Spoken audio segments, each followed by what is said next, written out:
بسم اللہ الرحمن الرحیم بسم اللہ الرحمن الرحیم لکنک خبیر بأن هذه الفائدة للإجماع المنقولة کالمعدومہ۔ بات مکمل ہو گئی کہ اجماع منقول بخبر الواحد شیخ اعظم کے نزدیک بطور استقلال یعنی مستقلاً ایک حجت نہیں، بئی معنی کہ جیسے کتاب اور سنت حجت ہے ایسی حجت نہیں ہے۔ پھر کیا تھا؟ انہوں نے فرمایا تھا ہاں مع ضمیمہ، اس کے ساتھ کچھ اور امارات معتبرہ ملا لیں، اس کے ساتھ اجماع محصل کو ملا لیں، پھر شاید یہ جزء سبب تو بن جائے لیکن مستقل سبب نہیں۔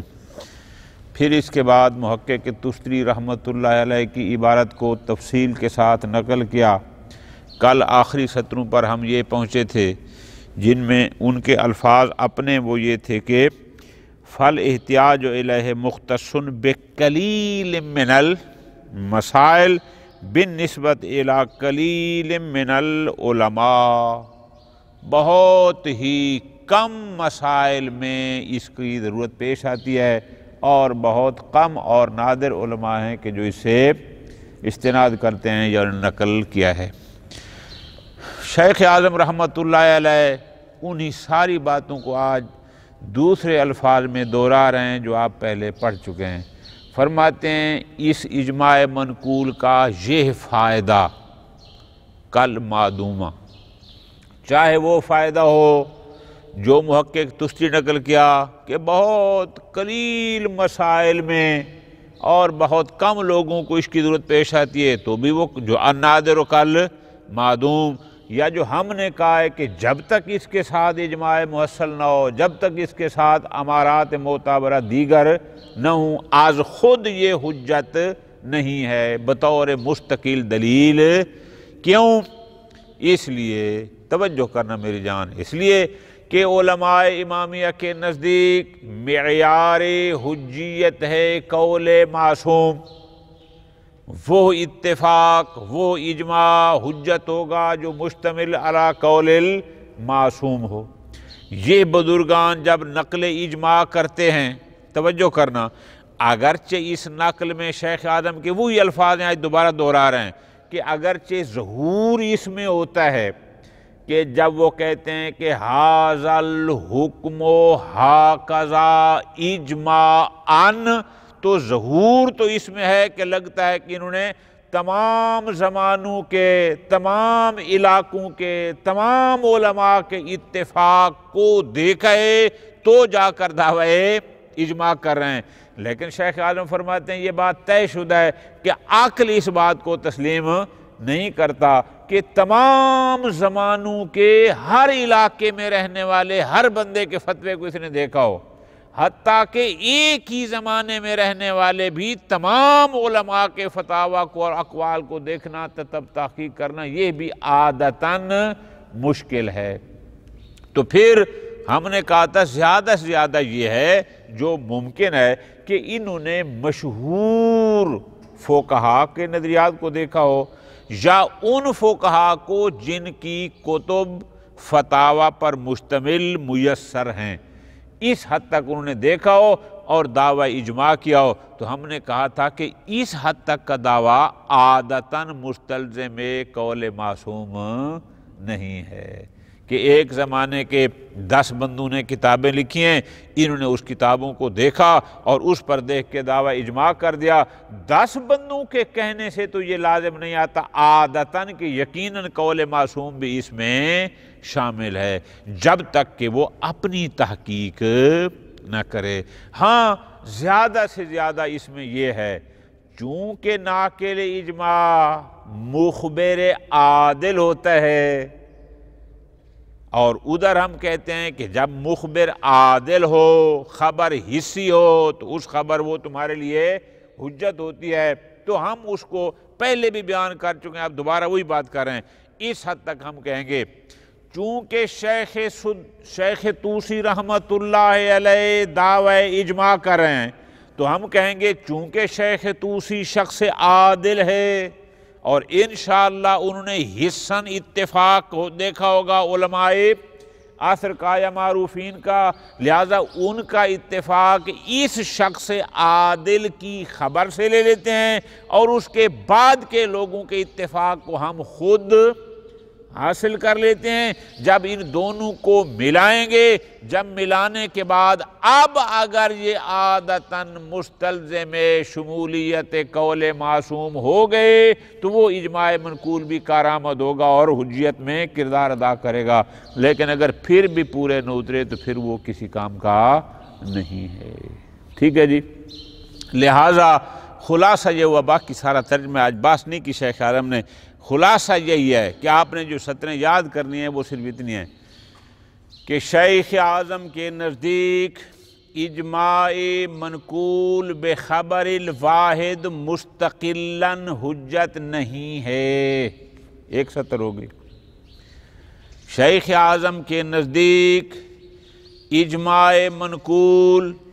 اگر ضمیمہ کیا جائے اجماع محصل کے ساتھ یا دیگر امارات معتبرہ کے ساتھ اور وہ دونوں کو ملانے کے بعد اب اگر یہ اتفاق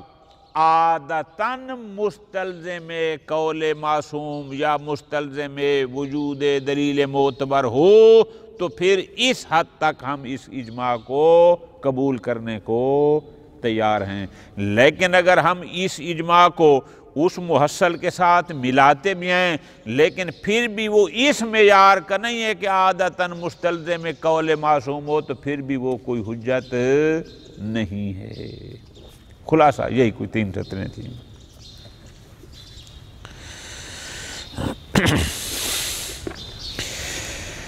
لکنک خبیر،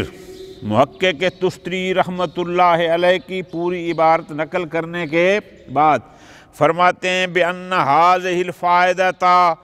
یہ فائدہ جو محقق تستری نے بیان کیا کیا کہ فَالْإِحْتِيَاجُ إِلَيْهِ مُخْتَصٌ بِقَلِيلٍ، کہ بہت کم مسائل میں بہت کم لوگوں کو اس کی ضرورت پیش آتی ہے، تو النادر کل معدوم ہے۔ یہ فائدہ یا جو ہم نے کہا ہے کہ جب تک اس کے ساتھ ضمیمہ نہ ہو تب تک اس کا کوئی فائدہ،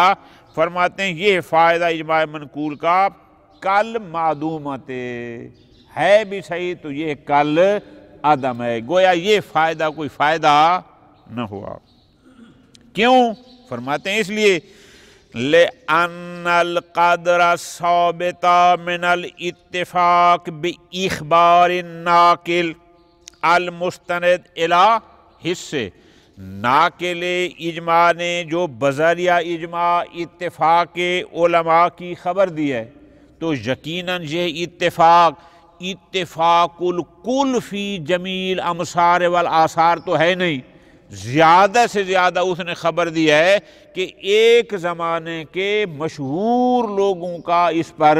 اتفاق ہے یا جنہوں نے کتب لکھی ہیں فتاویٰ پر مشتمل ان کا اتفاق ہے، میکسیمم یہی کچھ اس کی خبر ہے، اگرچہ خبر اسی ہے لیکن قدر متیقن یہی ہے کہ انہوں نے بس معروف لوگوں کے اتفاق کی خبر دی ہے۔ تو ایسا اتفاق لیسا مما یستلزم عادتاً موافقت الامام علیہ السلام، عادتاً یہ مستلزم موافقت قول امام علیہ السلام کہ ایک زمانے کے 10-12 معروف لوگ اگر ایک بات پر متفق ہو جائیں تو ہم کہیں کہ عادتاً امام علیہ السلام بھی اس میں شامل ہیں، نہ ایسا کوئی ملازمہ عادیہ ایک زمانے کے چند مشہور لوگوں کے اتفاق میں امام بھی شامل ہو ایسا نہیں ہے۔ ہاں وَإِن كَانَ هَذَا الْاتِّفَاقُ لَوْ ثَبَتَ لَنَا، اگرچہ یہ اتفاق ہمارے لیے ثابت ہو جائے، یعنی ہم اپنے زمانے میں دیکھیں کہ چند مشہور لوگ ہیں، أَمْكَنَ أَنْ يَحْصُلَ الْعِلْمُ بِصُدُورِ مَضْمُونِهِ، ممکن ہے کہ ہمیں بھی علم ہو جائے کہ جو انہوں نے اتفاق کیا ہے ممکن ہے اس کا مضمون امام سے صادر ہوا ہو، لیکن امکان ہے، دیکھو امکان ہونا یا کبھی ایسا ہو جانا یہ اور بات ہے، لیکن لیس علت تامۃ لذالک، لیکن یہ علت تامہ نہیں ہے کس کی کہ اگر ایک زمانے کے چند مشہور لوگ کسی بات پر متفق ہو جائیں تو بس وہ علت تامہ بن جائے گی کہ اس پر جو ہے دیگر علماء امام علیہ السلام میں یقیناً اس میں شامل ہوں گے، نہ ایسا کبھی کبھار ایسا ہو سکتا ہے بطور قضیہ اتفاق کیا۔ پھر اسی مثال کو دوہرا رہے ہیں جو پہلے دی تھی۔ مثلا وہ کہتے ہیں بل ہوا نذیر و اخبار عدد معین، اور انہیں کہا تھا نا کہ ایک دفعہ 1000 بندہ مل کے خبر دیتا ہے، ایک دفعہ 8-10 بندے خبر دیتے ہیں، لیکن 8-10 بندوں کی خبر اتفاقاً اور مخبر بے کے مطابق ہوتی ہے، لیکن کبھی نہیں بھی ہوتی۔ فرماتے ہیں بل ہوا نذیر و اخبار عدد معین، بلکہ اس کی مثال ہے 5 بندے 10 بندے 20 بندے مل کر ایک خبر دیتے ہیں، کس میں فی کونہ قد یوجب العلم بصدق خبرہم، کہ جیسے وہ 5 بندوں کا کہنا بعض اوقات موجب بن جاتا ہے کہ ان کی وہ خبر سچی ہو، مخبر بہ کے مطابق ہو، وقد لا یوجب، لیکن کبھی ایسا جیسے وہ قضیہ اتفاقیہ ہے، چند مشہور لوگوں کے ساتھ امام کا موافق ہونا بھی بطور قضیہ اتفاقیہ ہے، کوئی ملازمہ عادیہ نہیں ہے۔ خوب فرماتے ہیں پس یہ جو ناقل اجماع جس اتفاق کو نقل کر رہا ہے، ہم نے کہا کہ یہ اتفاق عادتاً مستلزم نہیں ہے موافقت قول معصوم کو۔ فرماتے ہیں آگے وَلَيْسَ أَيْضًا مِمَّا يَسْتَلْزِمُ عَادَةً وُجُودَ دلیل معتبر، نہ فقط اس کا ملازمہ عادیہ موافقت قول امام سے نہیں ہے، بلکہ یہ دلیل معتبر کے وجود میں بھی اس کا کوئی ملازمہ عادیہ عادتاً اس کو ملازم بھی نہیں ہے کہ اگر ایک زمانے کے چند مشہور بندوں نے کوئی بات کہہ دی ہے تو بس اس کا لازمہ عادی یہ ہے کہ کوئی دلیل معتبر بھی حتماً ان کے پاس ہوگی، نہ ایسا نہیں ہے۔ حتی بالنسبت الینا، یہ لفظ سمجھنے کا لطف آئے گا، دلیل معتبر حتیٰ کہ ہمارے لیے بھی معتبر ہو، اس کے لیے ممکن ہے معتبر ہو تب تو اس نے فتویٰ دیا ہے، لیکن ایسی دلیل معتبر کہ حتیٰ وہ ہمارے لیے بھی فائدہ بھی وہ معتبر ہو، نہ ایسا کوئی ملازمہ کیوں ہو سکتا ہے اس کے نزدیک معتبر ہو۔ آگے مثال دے رہے ہیں ہمارے لیے وہ معتبر نہ ہو۔ فرماتے ہیں کیوں؟ لِأَنَّ اسْتِنَادَ كُلِّ بَعْضٍ مِّنْهُمْ إِلَىٰ مَا لَا نَرَاهُ دَلِيلًا، ممکن ہے کہ انہوں نے جس کو دلیل سمجھ کر فتویٰ دیا ہو ہم اس کو بطور دلیل قبول ہی نہ کریں۔ وَلَيْسَ أَمْرًا مُخَالِفًا لِلْعَادَةِ، اور یہ کوئی نئی بات نہیں ہے کہ ایک فقیہ ایک چیز کو دلیل معتبر کے طور پر قبول کر رہا ہے لیکن دوسرا اس کو قبول نہیں کر رہا، یہ کوئی نئی بات کیوں؟ فرماتے اس کی سب سے بڑی مثال شرح الامہ کتاب الطہارت، وہ جو ہمیں کئی دن لگ جاتے ہیں ڈول نکالنے میں۔ فرماتے ہیں دیکھو علامہ ہلی سے پہلے کے جتنے بزرگان تھے سارے وہ کیا کہتے تھے، کنویں کے پانی کو آب قلیل شمار کرتے، ولا اس میں 10-20 کر پانی ہوتا تھا پھر بھی کہتے جو ہی نجاست جائے گی بس وہ نجس اور پاک کرو اس طریقے سے اس طریقے الاخری۔ لیکن علامہ اور اس کے بعد کیا ہے، انہوں نے کہا نہیں یہ قلیل ہے۔ اب ظاہر ہے ان کے پاس بھی کوئی دلیل تھی جو نجاست کے قائل تھے، بعد والوں کے پاس بھی کوئی دلیل ہے جو اس کی طہارت کا، لہذا یہ تو ضروری نہیں ہے کہ اگر ایک چیز ایک کے لیے دلیل ہے تو وہ دوسرے کے لیے بھی حتماً دلیل معتبر ہو، نہ ایسا۔ فرماتے ہیں اللہ تعالیٰ لیس من البعید، یہ بعید نہیں ہے کہ ان یکون القدماء، کہ علامہ سے پہلے کے جتنے بھی لوگ تھے قدماء یا محققین سے پہلے کے، القائلون بنجاست البئر، جو کہتے تھے کہ کنواں چاہے کئی کر پانی پر مشتمل بھی کیوں نہ ہو پھر بھی وہ ذرا سی نجاست جانے سے کے ساتھ متنجس ہو جاتا ہے، جو نجاست کے قائل تھے۔ اب فرماتے ہیں بعید نہیں ہے کہ بعضهم قد استند الى دلالت الاخبار الظاہرہ فی ذلک، ممکن ہے کچھ لوگ نجاست بیر مائے بیر کے اس لیے قائل ہوں کہ انہوں نے دیکھا ہو کہ جناب کچھ روایات موجود ہیں جن روایات کا ظہور اس میں ہے کہ کنواں نجاست کے جاتے ہی نجس ہو جاتا ہے، ان کو تو دیکھا ہو ما عدم ظفر بما یعارضها، لیکن جو ان کی معارض جو مقابل والی روایات تھیں جو طہارت پر داد کر دی تھیں، ہو سکتا ہے وہ ان کو حاصل کرنے میں کامیاب نہ ہوا ہو، یعنی وہ اس کے سامنے نہ ہوں، فقط نجاست والی ہوں طہارت والی نہ ہوں، یہ بھی ہو سکتا ہے۔ وَبَعْضُهُمْ قَدْ ظَفَرَ بِالْمُعَارِضِ، یا بعض دوسرے نجاست کے قائل تھے اگرچہ ان کے سامنے طہارت والی روایات بھی تھیں لیکن ولم یعمل بہ، لیکن اس نے ان پر عمل کیوں جی؟ اگر روایات طہارت تھی تو عمل کیوں نہیں کیا؟ فرماتے ہیں ممکن ہے لقصور سند، ان کے نزدیک ان کی سند ضعیف ہو، اس لیے ان پر عمل نہیں کیا۔ او لکونہ من الاحاد عندہ، یا اس لیے کہ وہ سمجھتا ہو یہ خبر واحد ہے اور وہ خبر واحد کی حجیت کا قائل نہ ہو۔ او لقصور دلالتی، جب وہ سمجھتا ہو کہ ان کی دلالت مدعا پر تام نہیں ہے۔ او لمعارضت لاخبار النجاست، یا وہ سمجھتا ہو کہ اخبار طہارت اخبار نجاست کے معارض ہیں۔ تعادل و تراجیح کی بات اصول مظفر میں آپ نے پڑھی ہے، وہاں پر کیا بہت سارے مرجحات ہوتے ہیں۔ فرماتے ہیں وَتَرْجِیحہا علیہ بضرب من الترجیح، اور وہ اخبار نجاست کو اخبار طہارت پر ترجیح دینے کا قائل ہو کسی ایک مرجح شخصی ہوتے ہیں، مرجحات سندی ہوتے ہیں، مرجحات دلالی ہوتے ہیں، الی آخر ہی کسی مرجح کی وجہ سے وہ اس کو قائل ہو، لہذا اس لیے وہ نجاست قائل ہوا۔ لیکن فَإِذَا تَرَجَّحَ فِي نَظْرِ الْمُجْتَہِدِ الْمُتَأَخِّرِ اخبار الطہارہ، لیکن ان کے بعد میں اگر ایک فقیہ آتا ہے اور وہ دیکھتا ہے کہ نہیں اخبار طہارت کو اخبار نجاست پر ترجیح ہے، تو وہ ترجیح بھی دیتا ہے،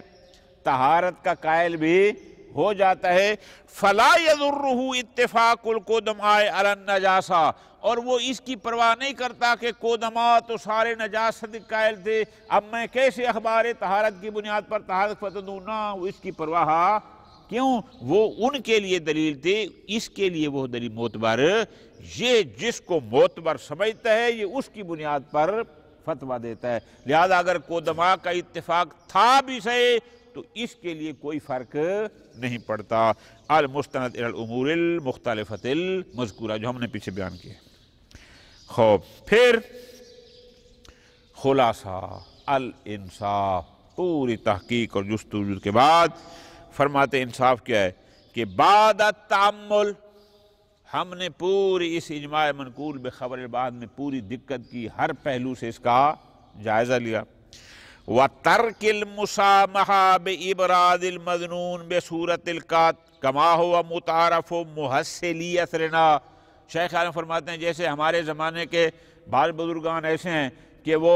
مظنون کو بھی، یعنی جس چیز کا ان کو ظن ہوتا ہے وہ اس کو بھی مثل معلوم کے لیتے ہیں، مسامحتاً، چشم پوشی کرتے ہوئے، یعنی مظنون کو بھی معلوم لیتے ہیں۔ ہم اگر یہ چشم پوشی نہ کریں اور پوری تحقیق اور دقت کے ساتھ دیکھیں تو انصاف یہ ہے کہ ان اتفاق من یمکن تحصیل فتاواہم علی امرن، کہ جن بزرگان کے اتفاق کا کو کسی امر پر متفق ہونا ممکن ہے کہ فلاں فلاں فلاں، یعنی مراد کیا؟ وہ پرانی بات اگر میری آپ کو یاد ہو، میں نے کہا تھا جو اتفاق حاصل ہو سکتا ہے وہ کاشف قول معصوم نہیں ہے، اور جو اتفاق کاشف قول معصوم ہو سکتا ہے وہ عادتاً ممکن نہیں ہے۔ آج بھی وہی فرما رہے ہیں کہ ان اتفاق من یمکن تحصیل فتاواہم، کہ ایک مسئلے میں جس بزرگ کے یا جتنے افراد کے فتاوی کا، اقوال کا نظر کرنا، یعنی وہ حاصل کرنا ممکن ہے، ان کا اتفاق لا یستلزم عادتاً، وہ عادتاً قول موافقت امام علیہ السلام کو مستلزم نہیں ہے۔ بڑا آسان ہوگا، یعنی آپ اس کو جب لکھیں گے تو ایک سطر بنے گی کہ جو اتفاق حاصل کرنا ہمارے لیے ممکن ہے وہ عادتاً مستلزم موافقت قول امام علیہ السلام نہیں ہے۔ نہ فقط موافقت قول معصوم کو مستلزم نہیں ہے، حتیٰ کہ لا یلتزم وجود دلیل معتبر، حتیٰ کہ وہ کسی ایسی دلیل کا بھی مستلزم نہیں ہے کہ جو اندل کل معتبر ہو، کہ اس کے نزدیک بھی اور دیگر کے نزدیک بھی، من جہت و من جہات شتیٰ، ایسی کوئی، کیوں؟ اس لیے کہ اس نے دیکھے ہیں علاقے اپنے زمانے کے چند معروف لوگ یا چند معروف کتب فتاوا، چند ان کتب فتاوا کو دیکھ کر یا فقط معروفین کو دیکھ کر کہنا کہ امام علیہ السلام بھی اس میں شامل ہیں یا دلیل معتبر بھی ہے، اس کے درمیان کوئی لازمہ عادی نہیں۔ پھر کیا کریں؟ فرماتے ہیں پس فلم یبقى فی المقام، پس ہمارے پاس ایک ہی آپشن ہے، وہ کیا؟ ان یحصل المجتہد امارات اخر، کہ بعد والا مجتہد خود تحقیق کرے آیات میں، روایات میں، اقوال علماء میں، ان یحصل المجتہد امارات اخر من اقوال باقی العلماء، ایک تو اس نے نقل کیا ہے، باقیوں کو خود حاصل کرے، کیوں؟ لِيُضِيفَهَا إِلَيْهَا، تاکہ اس نے جو خود اقوال علماء کو دیکھا ہے یا دیگر امارات کو، اس کو اس کے ساتھ ملائے جس کو نقل کیا گیا تھا بذریعہ اجماع۔ پھر فَيَحْصُلُ مِن مَجْمُوعِ الْمُحَصَّلِ لَهُ وَالْمَنْقُولِ إِلَيْهِ، پس ایک اتفاق وہ ہوگا جو اس نے خود حاصل کیا اپنی تحقیق سے، اور ایک وہ تھا جو وہاں سے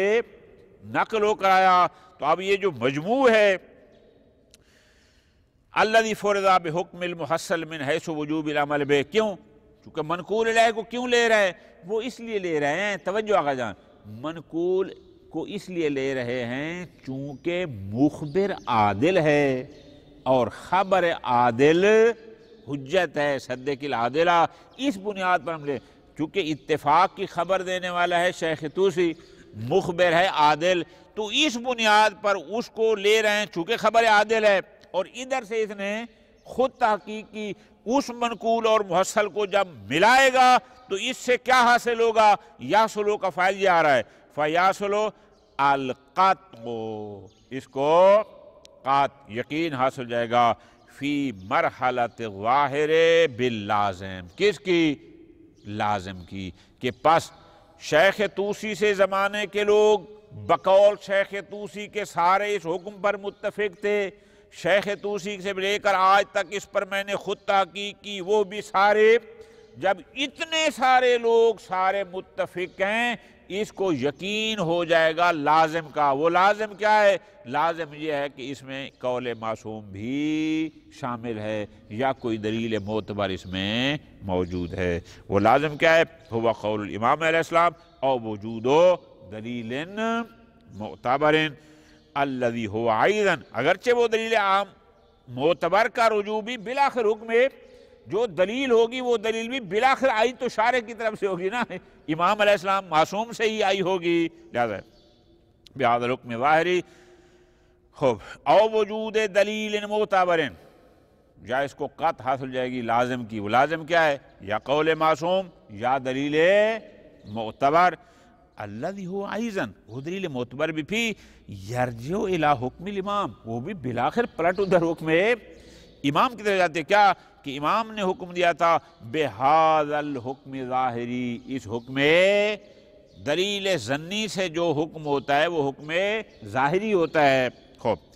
المضمون لذالک دلیل، فرماتے ہیں لکنہ ایضا مبنی، لیکن یہ سب کچھ بھی اس صورت میں ہوگا، اس کو وہ قطع لازم بھی تب حاصل ہوگی، کب؟ علی کون مجموع المنقول من الاقوال والمحصل من الامارات، توجہ میری جان لطف آگا، فرماتے ہیں یہ سب تب ہے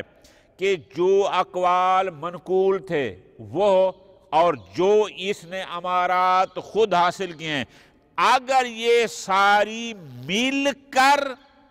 ملزوماً عادیاً، اگر یہ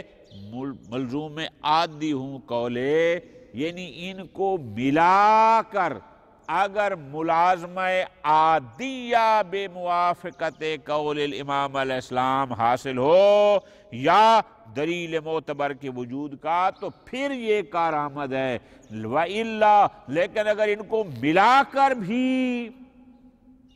اتنا اس معیار ان کا نہیں بنتا کہ ملازمہ عادیہ ثابت ہو جائے موافقت قول معصوم کا، فلا معنی لتنویل المنقول منزلۃ